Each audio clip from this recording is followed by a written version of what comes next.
Hello, and thank you very much for listening to this episode of the Billy Newman Photo Podcast. Appreciate you tuning into this episode. What I wanted to talk about today was some of the black and white conversions that I'm trying to work on. At least talk about that for a part of the podcast. I wanted to also get into some odd photo jobs that I've had in the past, some weird stories, weird gigs that you have. I think that's like one of the more interesting parts of trying to pick a career in photography. Not to burn a lot of bridges, and these are going to be weird ones that never worked out. So I never want to work at these places again, is sort of how it seems. But yeah, there's just been these weird one-off photo jobs that I've taken or that I've looked into in the past, and I don't know, weird experiences come from that sort of stuff. So I want to talk about that a little bit, and probably some, there's a list of them by now that you're just kind of trying to keep on the back burner. But first, I wanted to talk about some of the black and white conversions that I've been trying to make. I'm going through Lightroom, and what I'm doing is I'm making a separate, not collection. What is it? There's collections. There's your catalog. Then there's your photos in your library in your catalog. But then there's collections, and I think that is what I'm talking about. Collections within the library of certain sets of photographs that you're trying to do something with, and you can make a virtual copy to move over to that collection so you can edit that separately from the main photo or the other photograph that might be in your library for another reason. Or you can also have them just kind of back and forth. But you guys see Lightroom. So what's cool is I want to try and go through. I'm cutting through my photographs. I'm grabbing a bunch of them that I think would make a good black and white conversion, and I'm sending those files over to a collection in Lightroom. I don't call it black and white or whatever. And what I'm going to try and do is go through all those photographs and then make specific adjustments to it to do different kinds of black and white conversions, and what I've probably really worked on specifically in the past. So I've definitely done black and whites, and there's a lot of different features to do black and white. So there's a lot of the time, though, like with the color to black and white conversion stuff that we work with, a lot of the time, it's sort of an automatic monochrome adjustment that happens, or you're working with something even like Instagram or more complex than that, where you just apply a certain type of black and white adjustment to a photograph, where it's high contrast or low contrast or deep blacks or whatever it might, or blues or something, where you start focusing on the color, but in the black and white environment, and then you kind of adjust those there's just different ways to make the black and white look different ways. But that's the more complex side of it. But a lot of time what we do is we just hit like a make it monochrome button, and then it just kind of reduces a lot of the color information out of the photograph. I've done that for black and whites way back in the past, and so you just kind of get these sort of more gray tone photo. They're all kind of at that 50% gray tone zone, but there's not really like a strong black or a strong white to give it that kind of sharper look that you would get out of a more developed or more focused on kind of black and white image, or in even just a recreation of something similar to like the effect that you would have seen in some like Kodak Tri-X film or whatever it was. Tri-X I remember being kind of mid-toned. Though maybe that was just my development environment. I'm not sure. But I remember when I was shooting, that was back in like high school film class, where you like actually did do the darkroom stuff for a day. And I remember, having a roll of Kodak Tri-X film that was black and white. And I remember the photographs being pretty meh, kind of flat-toned prints that I got back out of it. And that was, I think, kind of just the experience of what I went through in the process. But I don't think that was like what you have to have. Anyway, that's all to say that I'm trying to go through these color photographs that I have, these raw files, or these film photographs that are colored JPEGs, and I'm trying to go through and identify certain things that I'd want to try and bring over to a black and white conversion. And I'm trying to do that in a different way than just making them monochromatic. I'm trying to go in and try and do some like color mixer adjustments, like I was kind of mentioning, and kind of focus on a specific color profile that's seen in the photograph, but then making adjustments to that color range while it's in a black and white view. It's kind of strange to think about, but imagine like you had someone in just a person smiling and they're in a blue shirt, just a royal blue shirt. And if you were to adjust the blue slider while looking at the photograph in black and white, you could bring up the brightness of that shirt or make it darker and bring out some more contrast in that shirt. And those are the kind of color adjustments you can make just to that channel of color in a black and white mixer. And that's what I think is kind of cool about sort of focusing on some of those black and white conversions. I know that, I don't know, maybe sounds silly, but if you go into black to the, I think the like near around the HSL section, you can hit black and white, and then it'll bring you over into the black and white gray mixer, and then you can grab the red tones and drag those to dark or to light, or you can grab the yellow tones or the blue tones or the violet tones or something like that and drag those up and down, and you can kind of focus on the different parts of your image as it relates to how it was interpreted through the color profile, and you can make changes to that and its contrast and sort of the way it appears in the black and white mix of it, which is really cool. And what it allows you to do is concentrate on like a specific color there, or if you identify, oh, this is like a distraction in my photograph, and I see it's a purple color, maybe off in the side of the sky or something like that. So in the gray mixer, you can just drag that purple part down if it doesn't interfere with, I guess, another main section of the photo. But if you find just like a certain section of the photo, oh, okay, this needs to be tuned down a little bit, you can grab that and pull it back, and then that kind of changes the dynamics of it. I've definitely noticed it in like photographs of the sky. When I'm taking pictures of the sky, there's like different tones in it between the white and the grays, especially in a sunset, like when you're dealing with all of the color, you're dealing with the whole spectrum of oranges and reds and a lot of yellows. And then you have greens in the foliage below, but also a lot of shadows at that time because you're dealing with kind of that weird backlight of the landscape, but also the low light and direct light of the sun or of something near the sun, and like a lot of clouds that are lit up against it. I was just working on a film photograph of that, I think from,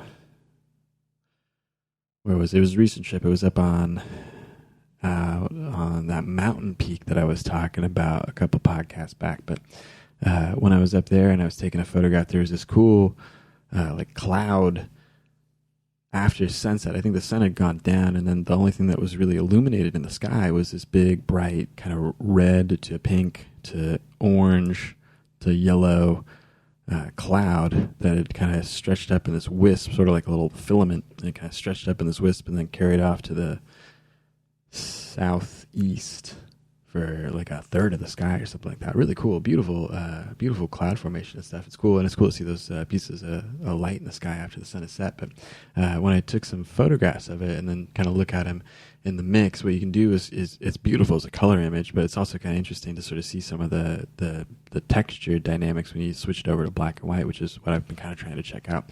And so with all those different color ranges, you can grab those in the black and white and sort of make those contrasts differences bigger between the two photos, or like you can just kind of adjust the brightness of it as you see it in black and white and pull out some structure of the photo that you really can't see otherwise, or it kind of gets muddy, it kind of just gets blurred out if you take all those colors and then just reduce it to gray. You don't really see too much, but if you start working that mixer a little bit, you can kind of make some variation between those colors, and then you can kind of start to see those textures come out in different ways that you hadn't seen before in this black and white image. And that's kind of cool when you're able to do that. Also works really well on skin, like on portraits of people. If you go into there and then you're making a black and white image of a person, you can really work the tones around the skin channel and the tones around whatever else is around them. I think it depends on the lighting. Sometimes like people can have a blue cast color on their skin.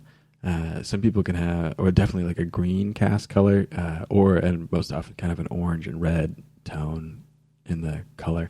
And it's not their skin, it's like the lighting condition that was where the source light came from. It's kind of interesting how that can be, but sometimes it could be like the way it was captured or something. But yeah, it's like if you're in like a shadowed area, it's going to be a more blue light, unless it was maybe like a more warm toned wall that you were getting the bounce off of.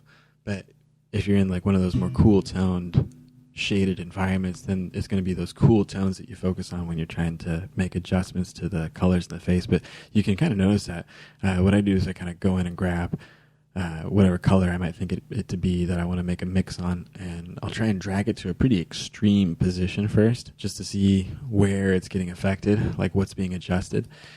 So like I'll drag it near up to like 100%, let's say, and let's say like we're looking at a picture of a person, a portrait of just kind of like a person's face, and then it's in a shaded environment, so it has sort of a blue cast to it, but their skin is also still sort of a warm tone. So you're not sure, well, is this going to be in a blue tone section that I need to make adjustments to, or is this going to be near like an orange or yellow area where I need to like make adjustments there? And so it just kind of depends. So if you grab the blue, and then you crank that up to 100, and you see the area that it affects severely. And if it's the area you meant to adjust, then you can make real subtle adjustments to that and make a correction, bring that way back down, and then add 3 to it, or 7 to it, or 14 to it, or whatever the adjustment that's appropriate is. But you can kind of make these kind of fine-tune adjustments to make the highlights and shadows and darks have just a little bit more tonality to them in their black and white conversion. I think that's pretty cool. And so I've been trying to go through specifically, with pictures of some people that exist in the past. Like I think I have a black and white conversion of a photograph of a man playing like a cigar fiddle, or it's like a cigar box. Like cigars, they come in a box sometimes. It's a cigar box. And then I suppose, as an old timey thing, you can make that into an instrument that was a fiddle, where the box served as like the body, like if you imagine a guitar, like it was the body of the guitar and the strings came up the neck, but it was real tiny, so it was a fiddle. So a cigar box fiddle, a man in a costume was playing at an event years ago. I made a black and white conversion of this portrait, but I'm also kind of going back through that, taking a color version of that, and then sort of reworking it and making a different black and white color conversion of it. I'm trying to kind of take notes of it as I go to sort of see like what kind of changes that I've made in the way that I'm kind of thinking about how to do it. And it's cool. But I'm kind of trying to go through different photographs like that and then make black and white conversions of those, or a lot of landscape photographs too that are kind of cool, especially ones with cool, well-exposed elements in the sky, or a lot of like the midday photos. Like I was saying, like I really love the colors and the saturation that you get with like the sunset or sunrise colors, or the kind of low golden light on the horizon that's kind of cast near sunrise, or just after sunrise, or just before sunset. I think that's really cool. But so I really like working with color specifically, and I've never really been one to kind of think that photography is all about the lines or whatever it is. I think it's more than that. So I'm not super set on thinking that like black and white photography is a better form, or a I don't know, like a more, what have I heard before, that like you're just sort of fooled into thinking colors are cool because you like colors.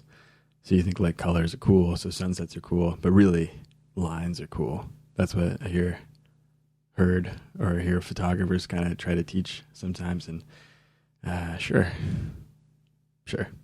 But we're beings that are pretty organized around color, so I think it's pretty reasonable to understand and see and identify with the color more than the shape or the line. And it's sort of the artist to sort of blend the line between how it's seen. And understanding the line and the form is really important to understanding how it's seen. But color's cool. So I think color's what it's for. You can definitely use color in photographs, but yeah, it's fun going through some black and whites, making a bunch of conversions. Going to try and put those into some kind of larger collection of images of some landscapes and some photos of us, or like portraits of the people and stuff that have taken over time.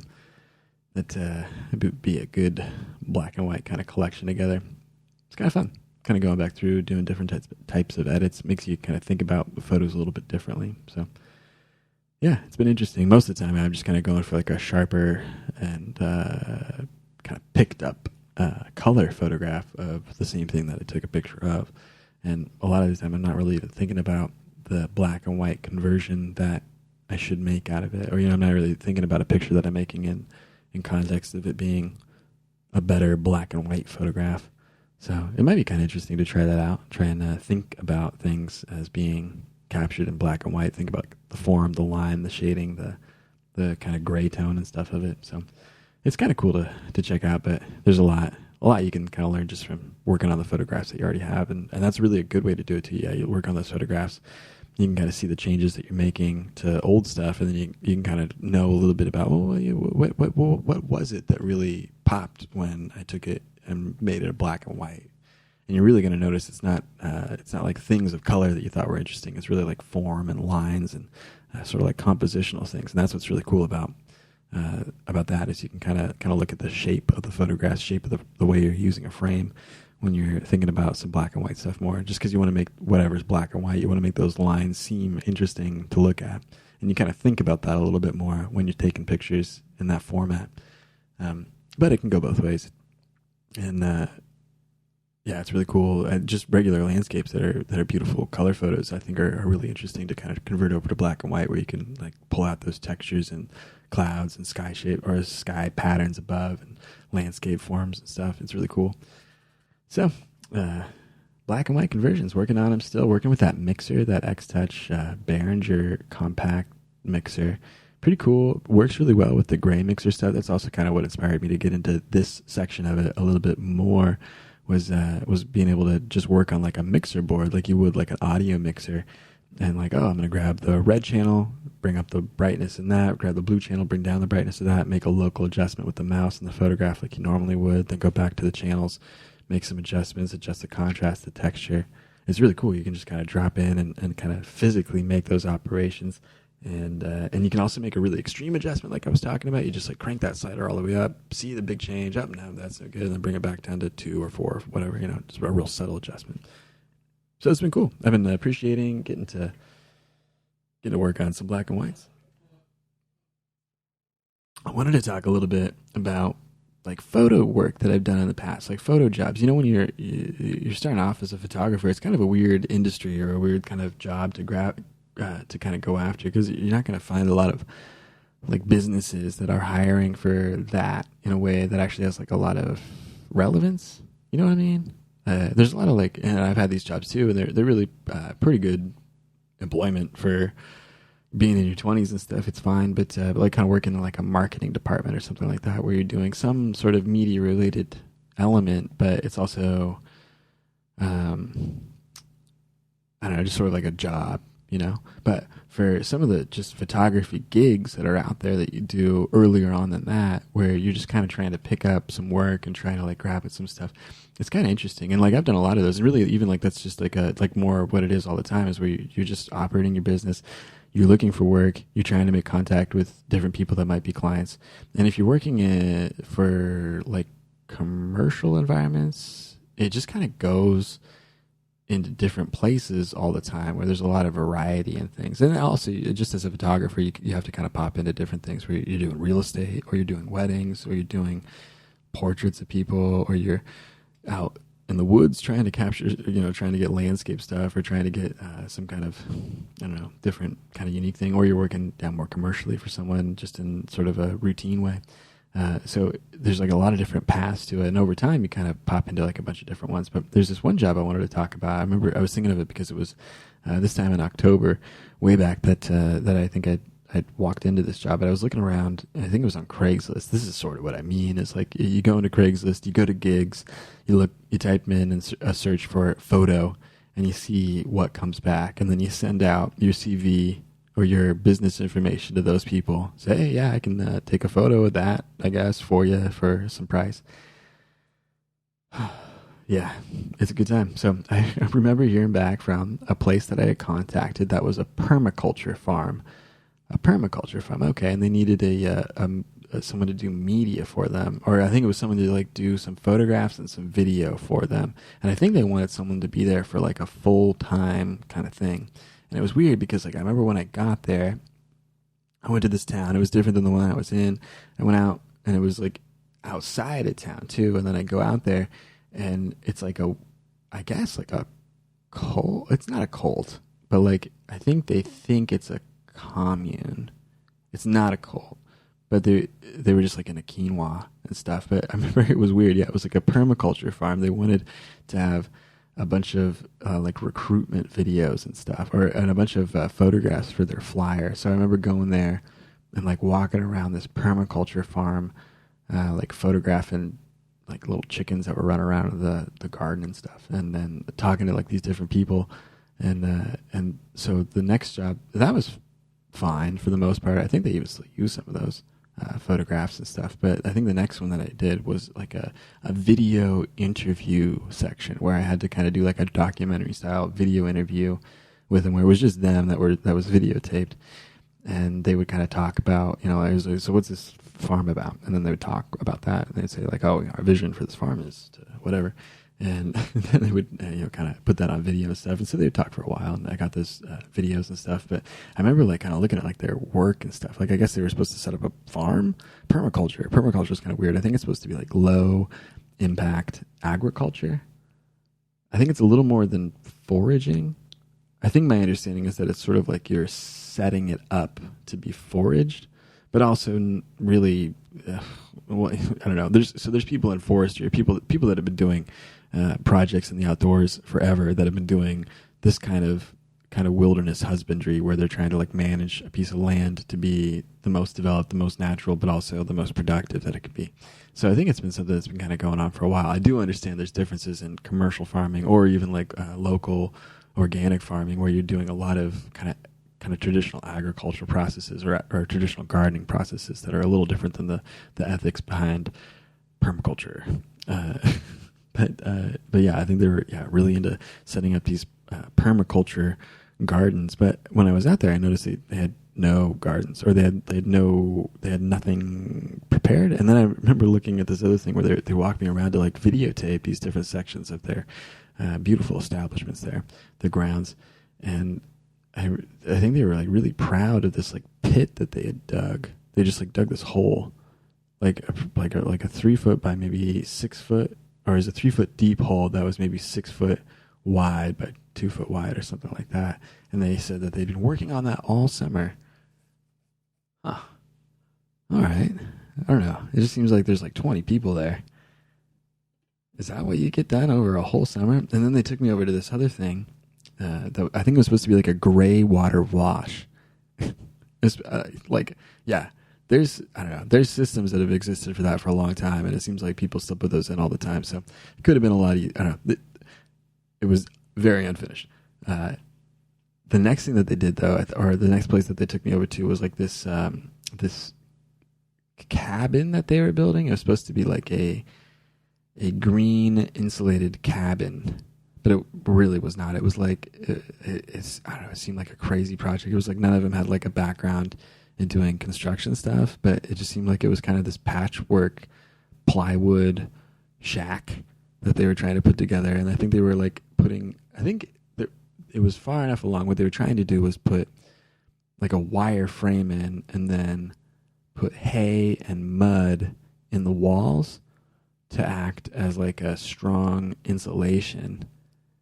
And then I think they were going to cover that over again, and then put the more finishing layer on it after that. But also, I don't think it was that well thought through. I think it was just sort of. I don't think it was a blueprint kind of idea. You know what I mean? I think it was just sort of like, well, we'll just start one of these. And a lot of fine building projects are like that. A lot of people can do just fine doing that. But man, this one was a first timers thing. So it looked like a playhouse sort of a thing. It looked like a playhouse with mud kind of smeared over the walls, mud and hay smeared over the walls as it was prepared to be continued. But they said that they'd been working on that for like 4 months too, and then I think it had been in about the same state for about a month. So I guess what I'm gathering is that just with all these people here doing whatever at a permaculture farm, they wanted a videographer and photographer to come in and capture the spirit of this place. But yeah, good jobs, right? So it's that kind of stuff that comes up as a photographer, where you're just kind of like showing up to this weird thing, and you're kind of like brought into this weird environment that is just like a different experience. You know what I mean? Or it's like a weird place to kind of pop into. Plenty of other stuff too, like I don't know, just the weird churches I got popped into. The weird family dynamics you get punched into when you're doing like a family photo shoot. Those are strange. Weddings are normally pretty light because there's so many people there. It's really like one of the more low impact circumstances you're in. But like, yeah, the wedding or the church directory photography, that was a strange one. The stuff in Maui, just as that is, like, it's just like, oh wow, what a weird dynamic it is to like pop over to, it's just like different kinds of things, like I was saying, as you do over time as a photographer. It's like, oh well, I guess I'll do this gig for a little bit. You go over to Maui, you do some photographs for a while. It's cool. But yeah, just like weird stories that come up from that sort of stuff, weird dynamics that come up from that sort of stuff. Or like I was saying, yeah, this permaculture farm down out in the country, out in the woods, and yeah, it was just run by these I think it was just like a guy, was like a younger kind of hippie dude who was into this stuff and sort of into that culture. And then yeah, it was like a team of other people, and I remember them trying to like recruit me. I think that what they said, yeah, watch out for this move, like this ever happens, right? But what they told me was, what if we don't pay you and we let you live here if you go through a process or something like that? Like, so I don't know, I was working for them already, but they didn't want they didn't want to pay me out. They just wanted to let me like live on the property, because I think they didn't want to pay anybody, right? But I think like that was sort of the community work ethic thing that they've got. But like, yeah, it's like no one gets paid. Ah, man, what a utopia, right? No one gets paid, but you work, but you live there in the commune, and your food and sleep needs are met, I guess. I don't know. I remember kind of looking at the environment. It seemed like maybe there was a bunk for me, but also I think a lot of people were just in a tent out in this big kind of weeded field. Huh. Yeah, I could have done that. I was thinking about it. I was like, oh, man, I should pop out here, live in a tent. No. That'd be pretty rough. So yeah, I think I worked with them for, I think like 2 weekends, 3 weekends. And then it sort of started to disintegrate, where they just like really wouldn't communicate well. But that's sort of the other stuff that happens too. Yeah, like weird clients and stuff that kind of pop in and pop out. So I think I tried to get pretty quickly paid out by them. And then some other side gig that kind of came up with that, delivered their video stuff later. That was a weird one too. Yeah, they just like, I don't know, you got to pay. I'm not going to live there. But yeah, I remember, yeah, weird permaculture farm. Yeah, but the photos from that were cool enough. Or like I did a fine job with that. I remember just chasing some chickens around with weird little poofs on their head. It was like, I don't know, some other kind of chicken. It wasn't like the normal one, but it was like these weird little birds. And yeah, a bunch of young people that were over there, living there and working there as part of a program learning about low impact agriculture. Pretty fun time, weird job, and yeah, definitely not worth like 3 weekends of working for what? It was like $150 or $200 or something like that. It was stupid. So there's a lot of those kind of gigs that come up where it's like, well, this is a lot of driving, a lot of times out there, and it's like, I don't know, they think they're going to pay something like a low wage, like a low working wage if you just had like a part-time job or something like that. But it's like, well, but this is my business, and I'm only going to come out here for a couple times, and then I have to like do something that you would want to have out of it. So wait a second, what's it going to cost? Or what are you going to pay me? Like, I don't know if that kind of stuff's worth it. So yeah, good times, but I have plenty of jobs that kind of come off like that. I'll probably talk more about that permaculture farm sometime in the future, but yeah, plenty of other weird little jobs to get to also. Maybe I should talk about like the church directory one too. That one I learned a lot of stuff at as well, but man, weird experiences. Yeah, just kind of like popping in and out to photograph these church directories in different areas across Portland. That was a weird one. I'll try and talk about that one too. But yeah, other fun photo jobs coming up in the future. Yeah, so I'm going to keep working on these black and white conversions and keep trying to head out and do some camping trips and stuff during the week. October's been pretty cool. Been able to kind of pop out and do some stuff up in the parts of the Cascades that are doing well, and the further eastern Oregon stuff, also kind of out toward the coast and stuff too. That's been cool. So getting to kind of travel around a little bit has been kind of cool, and getting to do some camping stuff is definitely fun. Trying to work on some photo stuff, but it kind of goes slow and go sometimes. But the fall is beautiful. It's really cool. So like, or at least the parts of it that are, it's nice. But yeah, it's I guess probably what most of this podcast will be about. Work on those black and white conversions a little more.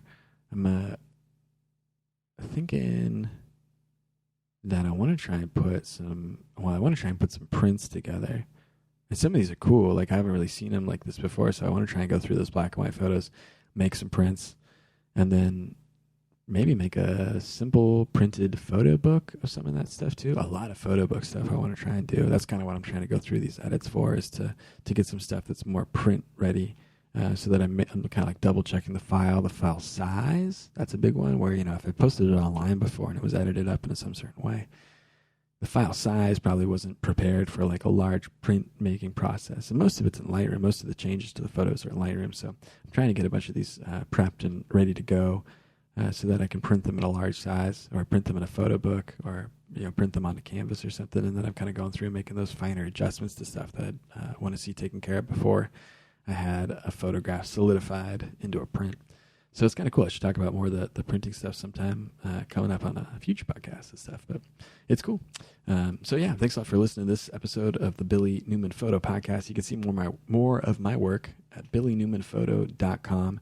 You can also support this podcast by going to billynewmanphoto.com/support. That's where you can drop a donation of any amount or select to subscribe to the podcast in a way where you can pay some amount per month to help sustain the work that we're doing over here, to do some photo stuff, to talk about some photo stuff, and kind of like a value for value system. You get the podcast for free always, but if you think you got any value out of it and you feel like you'd want to convert that over into a payment or a donation to me, to kind of continue some of the photo stuff that I'm up to, then it's always appreciated, and that's really how part of this operation goes. There's also other options over there too if you're interested in getting a hold of me for some photograph or some photography work or some other photo related business stuff. But you can find it all at billynewmanphoto.com. So thanks a lot for listening to this episode of the podcast. I'll talk to you again next time. Goodbye.